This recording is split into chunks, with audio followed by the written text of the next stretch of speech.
Hey guys, welcome back to Tech 702. Mike here, and today we're going to be getting into the long-awaited and long-delayed Pixel 4a. Is $349 the phone of the year? I don't know.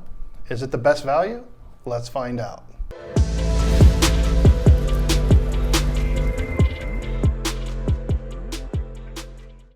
So quick unboxing here. Google likes to keep it simple, just like Apple. Set the phone on top.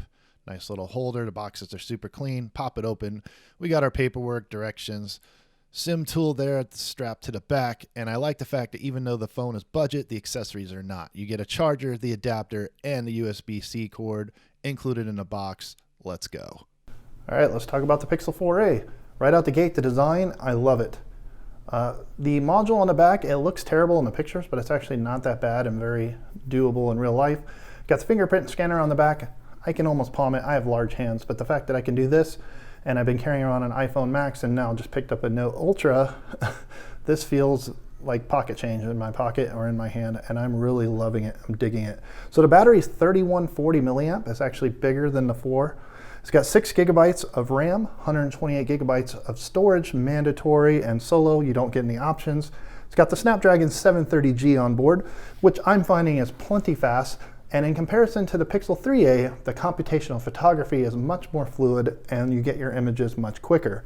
It's got the same 12.2 megapixel on the back, 8 megapixel on the front, so it shoots 4K 30, no problem. Some slow-mo, stuff like that.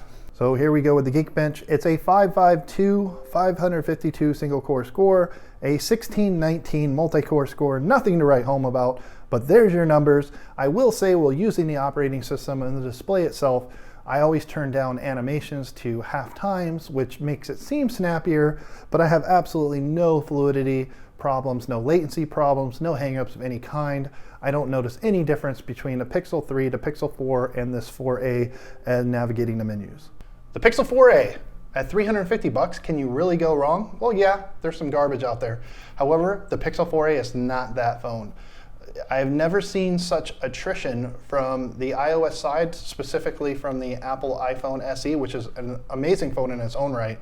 But when you look at the capability, specifically, of course, with the camera, but then also having the open source versatility of being able to use Android, it's hard to beat the 4a right now, any price point below $500.